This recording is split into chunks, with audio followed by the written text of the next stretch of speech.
Hello everyone, my name is Sarafi and I'm happy to meet you all. And today, a Master Duel ban list has been announced, and it's a big one. So, cards to be unlimited. Trishula, Dragon of the Ice Barrier, and Infernity Launcher. Let's go!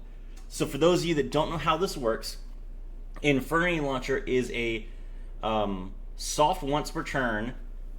You can send one Infernity monster from your hand to the graveyard, and then you can also send this card to the graveyard, target up to 2 Infernity monsters in your graveyard, and special summon them if you have no cards in your hand. Now, when you revive these 2 monsters, you're going to revive your Infernity Necromancer and your Infernity Archfiend. And Infernity Archfiend, when it's summoned while it has no cards in your hand, can search an Infernity card, which will use to get another launcher. Then you just need another level 2, and you can immediately make Trishula. And once you've done this, Infernity Necromancer can revive the level 2 from your graveyard on its own, by the way. So then you make Trishula, and then once you've made Trishula, then you get to rip a card out of your opponent's hand. When this card is synchro summoned, you can banish up to 1 card each from your opponent's hand, field, and graveyard. So if they have any hand traps, then you can banish the hand trap from the graveyard, and then they also lose the card in their hand. And then you get to do it again and again, because this is not once per turn. And if you make 2 Trishulas, you are also able to exceed them into Phantom Fortress and to Blathnir, which has once per turn you can detach a material from this card to banish a random card from your opponent's hand. So, if you make 3 Trishulas and into Blathnir, that's 4 cards out of your opponent's hand. They probably have a hand trap as their last card, so 9 times out of 10, that's going to be their entire hand. So this is fantastic that Infernity is getting the 3rd launcher, which will make them able to summon the 3rd Trishula, which they also have access to. Full power Infernity is going to be lots of fun.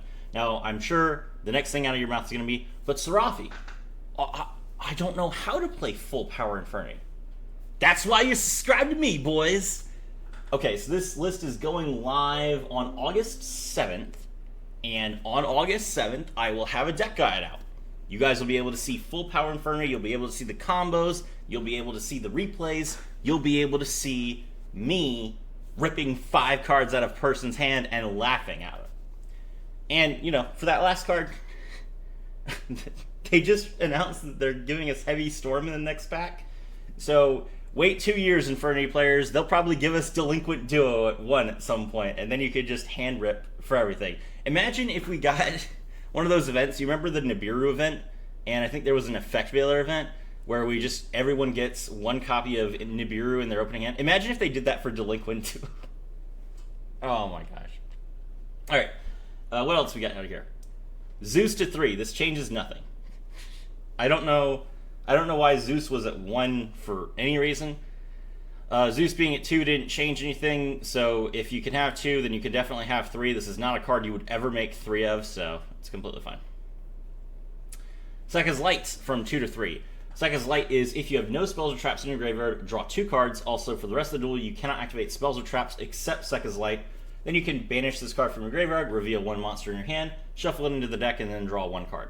This is really good in Super Heavy Samurai because it is a spell card that prevents you from playing other spell cards. It lets you kind of fix your hand, draw cards, and then it banishes itself from your graveyard, which means that you don't have any spells or traps in your graveyard. So yes, this will see play in Super Heavy Samurai as a 3 of, I bet. And speaking of Super Heavy Samurai, we also have Wagon going from 2 to 3.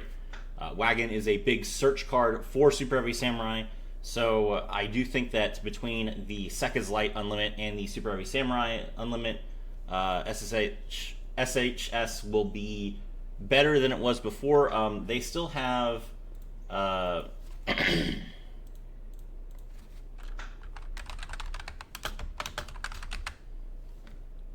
they still have Soul Piercer at 1, so they need all the search they can get. So basically you're going to be using your Sekka's Light to dig for your Wagon, and then your Wagon will get your Soul Piercer. Yeah, I mean, this is what's needed to actually play the deck.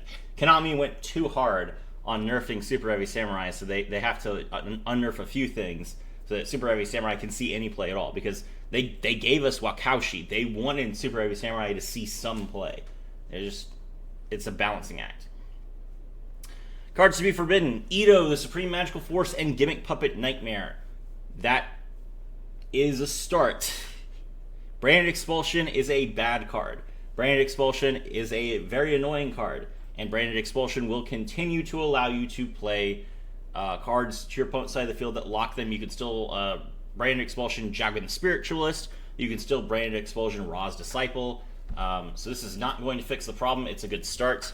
But really, the question is, like, why is this allowed? Okay, so Branded Expulsion itself is banned, so hold on. Alright, now I sound like an idiot. How are they puppet locking? Is it Sanctifier?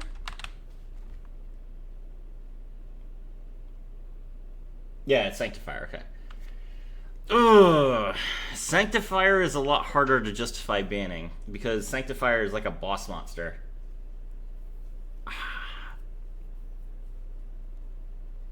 I mean, you can't ban literally every card that Sanctifier could abuse.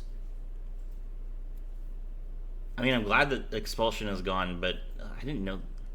This shows you how much I play Branded. I didn't know that they put Expulsion on a monster. Why would they do this? Why? Oh my gosh.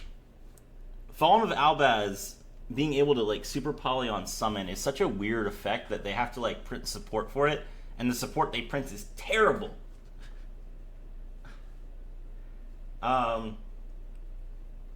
You know what they need to do? They just need to errata this card. They just need to literally errata this card and say that you can summon one monster from your graveyard to your field and one monster from your opponent's graveyard to your opponent's field. That's what they need to do. That would fix all the problems, and then they could unlimit everything.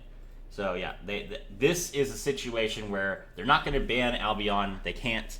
The TCG and the OCG should errata this card, and then Master Duel won't have any problems. Because this is disgusting. Alright, and that's it. That's the change list. My name is Serafi, and I was thrilled to have all of you with me.